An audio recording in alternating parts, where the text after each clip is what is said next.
دنیا کی سپر طاقت کے بادشاہ نے ابو سفیان حل کیا. اچھا یہ بتاؤ، جب سے انہوں نے نبوت کا دعویٰ کیا ہے اور رسول ہونے کا دعویٰ کیا ہے اور لوگ ان کی بات مان رہے ہیں، تو کمزور قسم کے لوگ ان کی بات مان رہے ہیں، غریب قسم کے لوگ ان کی بات مان رہے ہیں، یا مالدار قسم کے اور بڑے لوگ ان کی بات مان رہے ہیں؟ یہ سوال ہے. ابو سفیان نے جواب دیا کہ کمزور قسم کے لوگ، دلت قسم کے لوگ، غریب قسم کے لوگ ان کی بات مان رہے ہیں اور ان کے دین میں داخل ہو رہے ہیں. اب پانچواں سوال اس نے یہ کیا کہ یوں بتاؤ کہ ان کی تعداد گھٹ رہی ہے یا بڑھ رہی ہے؟ محمد کے ماننے والوں کی تعداد گھٹ رہی ہے یا بڑھ رہی ہے؟ یہ سوال کیا. تو ابو سفیان نے کہا کہ ان کی تعداد روز بروز بڑھ رہی ہے. چھٹا سوال ہرقل نے کیا، اچھا یہ بتاؤ کہ جو لوگ اس کے دین میں داخل ہو جاتے ہیں، اس کو رسول مان لیتے ہیں، کچھ مدت کے بعد ناراض ہو کر اس کے دین کو ناپسند کر کے پھر واپس بھی آ جاتے ہیں کہ نہیں؟ دین چھوڑ دیتے ہیں کہ نہیں؟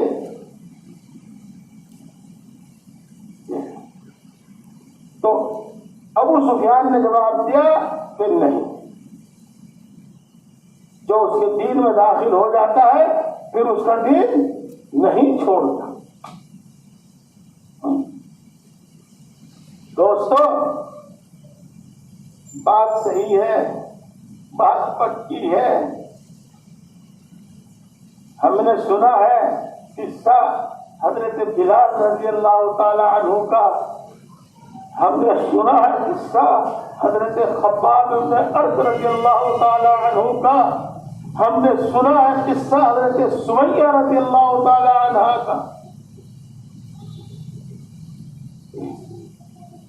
یوں تو چاہے ابو بکر ہو، بلکہ چاہے خود رسول اللہ صلی اللہ علیہ وسلم ہو، سب کو ستایا جا رہا تھا. لیکن یہ کچھ نام ایسے تھے جن پر تو انہوں نے اپنی ہر طاقت آزما لی تھی، ہر طاقت آزما لی.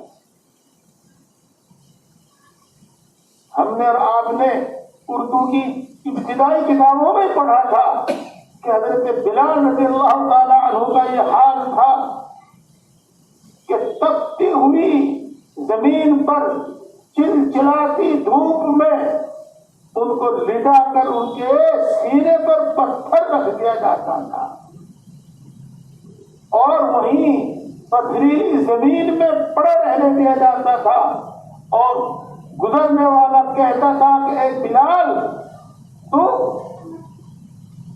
یہ کہہ دے کہ اللہ ایک نہیں ہے اور محمد اللہ کے رسول نہیں ہے، تو یہ کہہ دے تو ابھی ساری مصیبت سے تمہیں نجات مل جائے.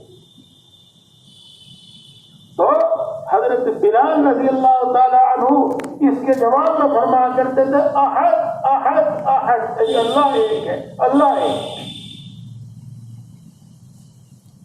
ان سب سختیوں کے باوجود کوئی ایک بھی دین سے نہیں گرا. حضرت خباب بن ارت رضی اللہ تعالی عنہ اپنی کمر دکھایا کرتے تھے اور یہ کہتے تھے کہ آپ کے انگاروں پر مجھے لٹا دیا جاتا تھا اور وہ آپ کے انگارے میرے خون پسینے سے ہی بجھتے تھے.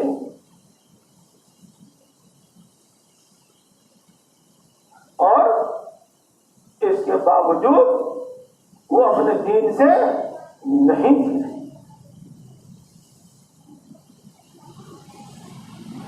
حضرت سمیہ ایک صحابی عورت ہے، ان پر ظلم و ستم کی انتہا یہ ہوئی کہ ان کی شرمگاہ میں نیزہ مار کر ان کو شہید کر دیا گیا.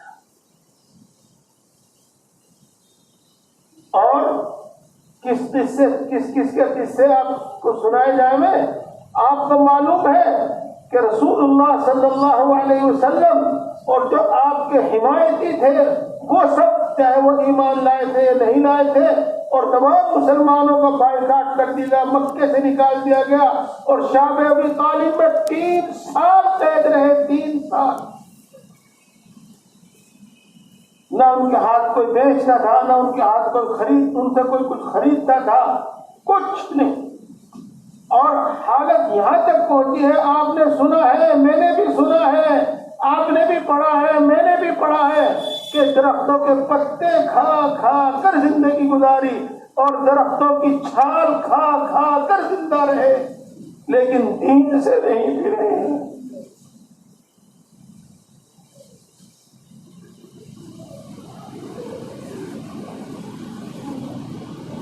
تو ہرقل کا سوال یہ تھا کہ اس کے دین میں جو داخل ہو جاتا ہے وہ دین کو ناپسند کر کے پھر دین سے پھرتا ہے، دین کو چھوڑتا ہے کہ نہیں؟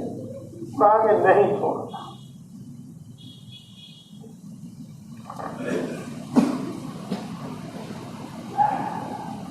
اس کے بعد ایک سوال کیا ہرقل نے کہ یہ بتاؤ کہ اس شخص نے نبوت کے دعوے سے پہلے، نبی ہونے کا دعویٰ کرنے سے پہلے اپنی زندگی میں کبھی جھوٹ بولا کہ نہیں بولا؟ اللہ اکبر، اللہ اکبر. بچپن ہوتا ہے اور جوانی دیوانی ہوتی ہے. ہاں، ابو سفیان جو اس وقت رسول اللہ صلی اللہ علیہ وسلم کا سب سے بڑا دشمن اور نمبر 1 دشمن، وہ کہتا ہے بھرے دربار میں کہتا ہے کہ ہم نے کبھی جھوٹ کا تجربہ نہیں کیا، ہم نے اس کی زبان سے کبھی جھوٹ نہیں سنا.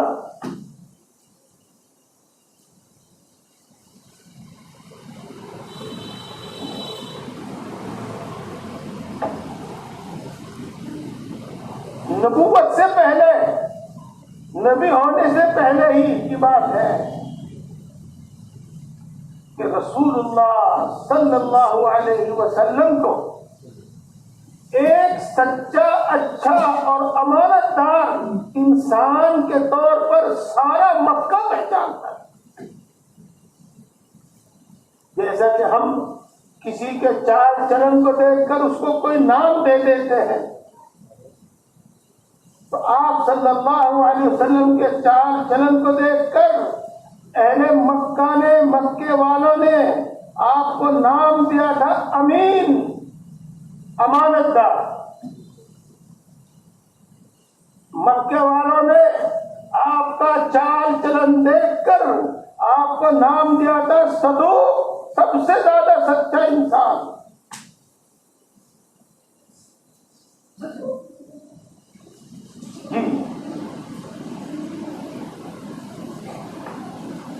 دوستو، جب رسول اللہ صلی اللہ علیہ وسلم کا چرچا مکہ مکرمہ سے نکل کر آس پاس اور دور دراز کے علاقوں میں، عرب میں پہنچا، تو اسی دوران حج کا زمانہ آ گیا. اور حج اس زمانے کے کافر مشرک عرب کے سب لوگ ہی کرتے.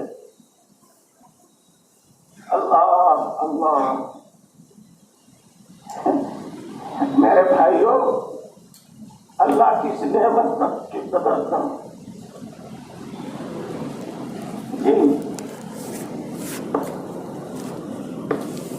اللہ نے 2 گھر بنائے زمین پر اپنے. ایک کو بیت اللہ کہا جاتا ہے، کعبہ کہا جاتا ہے. ایک کو بیت المقدس کہا جاتا ہے، مسجد اقصی بیت المقدس کہا جاتا ہے.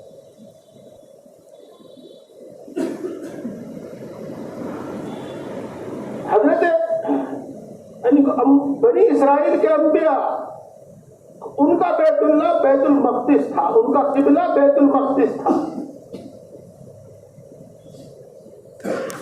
سنا آپ نے؟ ہاں، مجھے دیکھو، ادھر نہ دیکھو. لیکن تمام انبیاء، سن رہے، تمام انبیاء مکہ میں آ کر بیت اللہ کا حج کیا کرتے تھے. تمام انبیاء مکہ مکرمہ میں آ کر بیت اللہ کا حج کیا کرتے ہیں. جی ہاں، وہی بیت اللہ ہمارا قبلہ ہے، ہمارا کعبہ ہے. مجھے تلاش تھی اس بات کی، کتاب کے مطالعے کے دوران مجھے معلوم ہوا کہ حضرت موسیٰ علیہ السلام اور ان کے بڑے بھائی حضرت ہارون علیہ السلام دونوں نبی تھے. تو یہ دونوں کے دونوں حج کرنے کے واسطے یا عمرہ کرنے کے واسطے مکہ مکرمہ میں آئے. جب دونوں بھائی حج کر کے واپس جا رہے تھے یا عمرہ کر کے واپس جا رہے تھے تو مدینہ منورہ سے گزر کر اپنے ملک میں جا رہے تھے. تو مدینہ منورہ میں احد پہاڑ کے پاس حضرت ہارون علیہ السلام، نبی ہارون علیہ السلام کا انتقال ہوا اور وہ احد پہاڑ میں ہی دفن کیے گئے. تو میں عرض یہ کر رہا ہوں کہ اللہ رب العزت نے ہمیں جو دین، جو مذہب، جو رسول، جو قرآن، جو کتاب عطا فرمائی ہے، ہر چیز نمایاں نرالی. جو ہمارا بیت القبلہ ہے، انبیاء بنی اسرائیل نماز چاہے بیت المقدس کی طرف منہ کر کے پڑھتے تھے، لیکن حج بیت اللہ کا کیا کریں. اللہ اکبر اللہ. تو بہرحال زمانے جاہلیت میں بھی حج ہوا کرتا تھا. تو جب مکے والوں نے دیکھا کہ عرب سے دور دراز سے چل کر حج کرنے کے واسطے لوگ آئیں گے اور محمد سے ملیں گے، اس کی بات سنیں گے، تو یہ تو پتہ نہیں کیا جادو کر دیتا ہے، جو اس سے ملتا ہے اسی کا ہو کر رہ جاتا ہے. تو باہر سے آنے والے لوگ اس کی بات سن کر جائیں گے، ایمان لے کر، یقین لے کر جائیں گے، تو اس کا معاملہ تو سارے عرب میں پھیل جائے گا. لہذا سارے مکے والے ایک بات طے کر لیں کہ آنے والوں کو مس گائیڈ کرنا ہے. میں بولتا نہیں یہ لفظ، مجھے اچھے نہیں لگتے یہ لفظ، لیکن لوگ بولتے ہیں اس لیے کہتا ہوں. ان کو جھوٹ بتانا ہے، غلط بتانا ہے، ان کی غلط رہنمائی کرنی ہے تاکہ وہ محمد تک نہ جائیں اور محمد کی بات ہی نہ سنیں. مس گائیڈ کرنا ہے ان کو. اور ان سب نے بیٹھ کر مشورہ کیا. بدھی کی میں لفظ اس لیے بولوں تم بھی سمجھ لو، عربی اردو پڑھنا ہم نے چھوڑ دی. تو وہاں کے جو سمجھدار لوگ تھے وہ جمع ہوئے، مشورہ ہوا ان کا.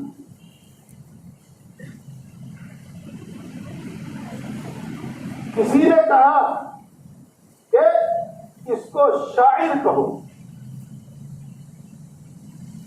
کسی نے کہا کہ اس کو کاہن کہو. شاعر تو آپ جانتے ہی ہیں، اور کاہن غیب کی جھوٹی سچی خبریں بتانے والا، کیوں کہہ لو، کیوں کہو. کسی نے کچھ مشورہ دیا، کسی نے کچھ مشورہ دیا. آخر میں یہ بات پھیری کہ تمہاری کوئی سی بھی بات چلنے والی نہیں ہے، کوئی سی بھی بات لگنے والی نہیں ہے، کچھ اور سوچ. اور پھر سوچ وچار کر کے ولید ابن مغیرہ نے یہ مشورہ دیا کہ ان کو تم جادوگر کہو. دوستو، یہ قصہ میں نے آپ کو یہ سنایا، اس لیے سنایا کہ ان کے واسطے اتنا کہنا بڑا آسان تھا آنے والوں کو، ارے تو جھوٹا ہے تو پاگل ہے، لیکن ظاہر بات ہے کہ یہ بات ان کی چلنے والی نہیں تھی، یہ بات ان کی لگنے والی نہیں تھی، اس بات کو ہزاروں لوگ جھٹلانے والے تھے کہ یہ جھوٹا ہے، اس واسطے یہ بات نہیں آئی، جادوگر کہا، کاہن کہا، شاعر کہا، پاگل کہا، کچھ بھی کہا، لیکن کسی نے یہ نہیں کہا کہ یوں کہو کہ جھوٹا ہے۔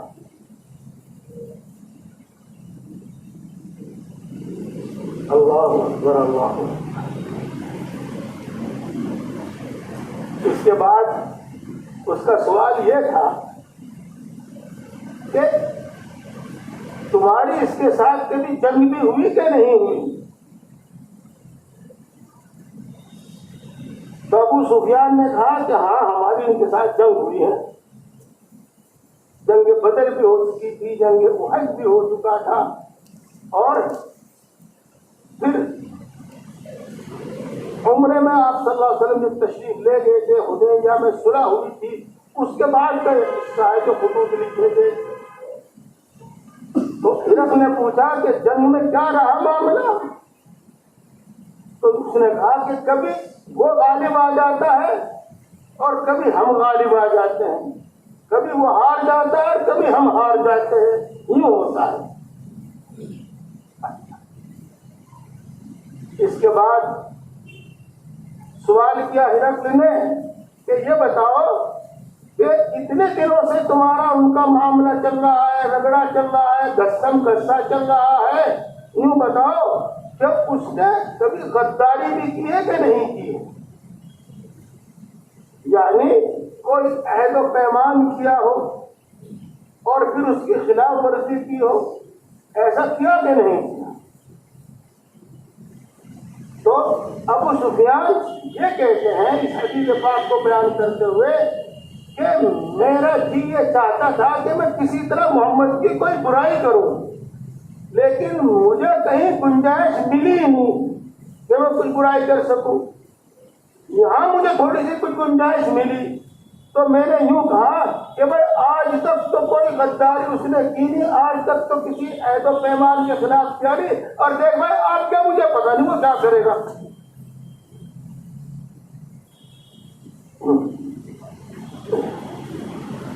اس کے بعد ہرقل نے سوال کیا اچھا یہ بتاؤ کہ وہ تمہیں کس بات کا حکم دیتا ہے، تم سے کیا منواتا ہے، کیا کرواتا ہے، تمہیں کس کام کا حکم دیتا ہے؟ تو انہوں نے کہا کہ ہمیں حکم یہ دیتا ہے کہ بتوں کی عبادت چھوڑ دو اور صرف ایک اللہ کی عبادت کرو، ہمیں یہ حکم دیتا ہے۔ ہمیں یہ حکم دیتا ہے کہ نماز پڑھو، ہمیں یہ حکم دیتا ہے کہ صدقہ خیرات کرو، غریبوں کی مدد و نصرت کرو، ہمیں یہ حکم دیتا ہے کہ ہمیشہ سچ بولو، وہ یہ حکم دیتا ہے کہ پاک دامن رہو، زناکاری بدکاری سب جھوٹ جب آ جاتا ہے اس میں کہ پاک دامن رہو، اور ہمیں یہ حکم دیتا ہے کہ رشتے ناتوں کا خیال رکھو اور رشتہ ناتا کبھی مت توڑو، جس کو ہم صلہ رحمی کہتے ہیں۔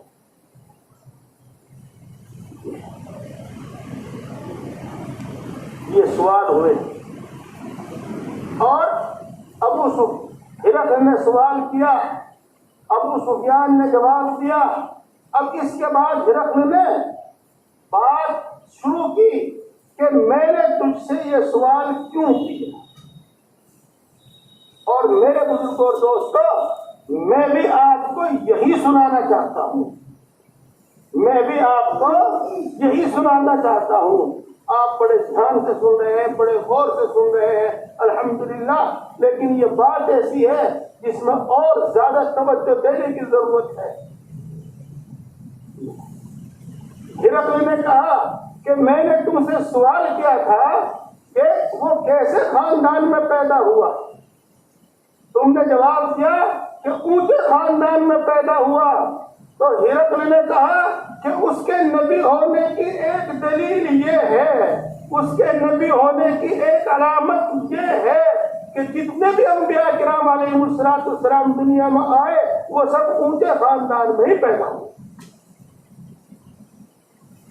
میرے دوستوں اور میرے بزرگوں، نوٹ کرو رسول اللہ صلی اللہ علیہ وسلم کے سچا نبی اور سچا رسول ہونے کی دلیل۔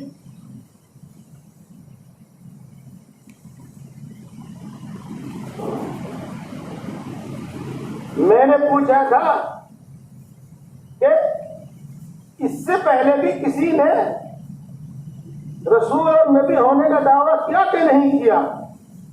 تم نے جواب دیا کہ مکہ میں اور مکہ کے آس پاس میں تو کسی نے رسول ہونے کا دعویٰ کیا نہیں، کسی نے نبی ہونے کا دعویٰ کیا نہیں۔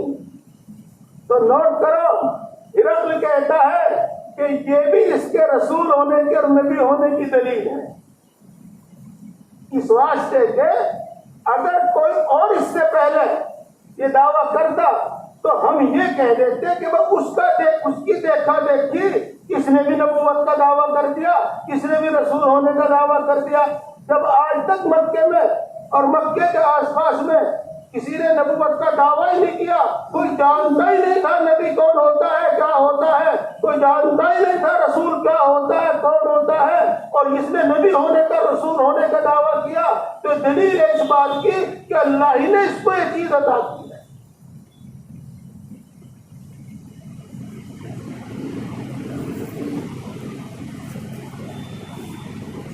میری ماں بہنیں بھی غور سے بات سن رہی ہوں گی، ہم سب کے واسطے ان باتوں پر یقین لانا ضروری ہے، ایمان لانا ضروری ہے۔ تو دوستو، پھر سوال یہ تھا کہ اس کے باپ دادا میں سے کوئی بادشاہ تھا؟ تم نے مجھے بتایا کہ کوئی بادشاہ نہیں تھا۔ تو یوں کہا اس نے کہ یہ بھی اس کے رسول ہونے کی، نبی ہونے کی ایک دلیل ہے، اس واسطے کہ اگر اس کے باپ دادا میں سے کوئی بادشاہ ہوتا اور وہ بادشاہ ختم ہو چکی ہوتی تو ہم یہ کہتے کہ اپنے باپ دادا کی بادشاہ حاصل کرنے کے واسطے اس نے نبوت کا، رسالت کا ڈھونگ جمایا ہے، ڈھونگ رچایا ہے۔ میرا اگلا سوال تھا کہ کمزور آدمی اس پر ایمان لا رہے ہیں، اس کے فرما برداری کر رہے ہیں، یا معزز لوگ، بڑے لوگ؟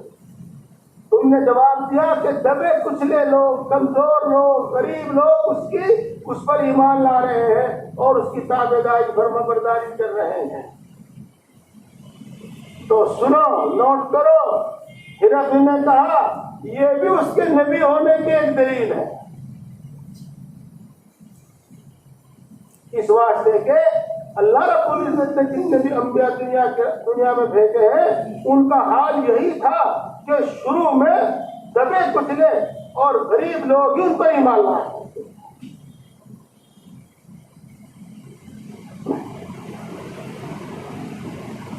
اگلا سوال یہ تھا کہ ان کی تعداد، ان پر ایمان لانے والوں کی تعداد بڑھ رہی ہے، گھٹ رہی ہے؟ تم نے جواب دیا کہ روز بروز ان کی تعداد بڑھ رہی ہے۔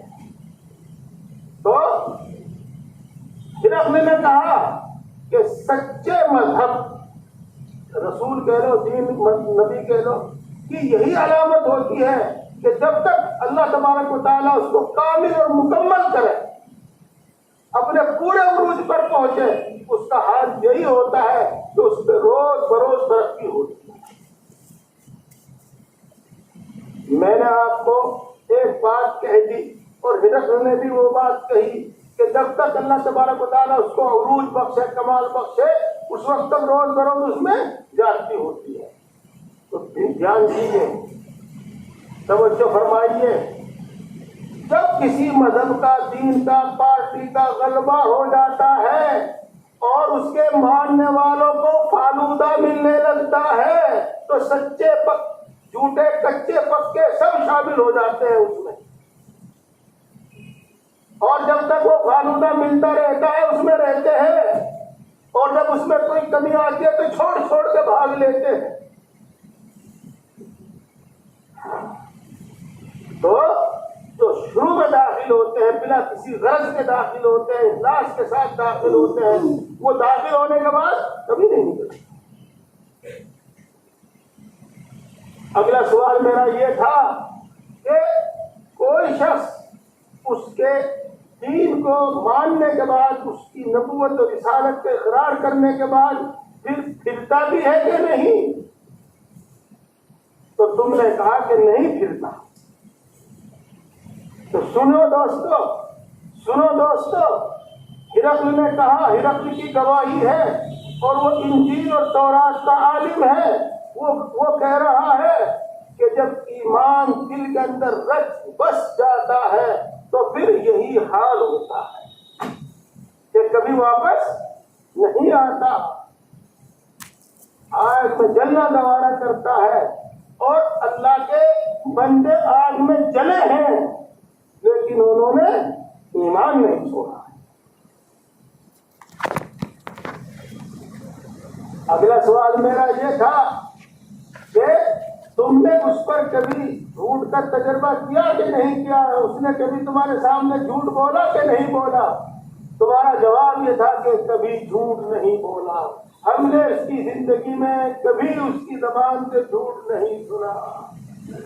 تو ہرقل نے کہا کہ یہ بھی اس کے نبی ہونے کی دلیل ہے، یہ بھی ایک رسول ہونے کی دلیل ہے کہ جو شخص انسانوں پر جھوٹ نہیں بولتا، انسانوں کے بارے میں جھوٹ نہیں بولتا، وہ اللہ کے بارے میں کہاں جھوٹ بولے گا؟ اتنا بڑا جھوٹ کون بولے گا؟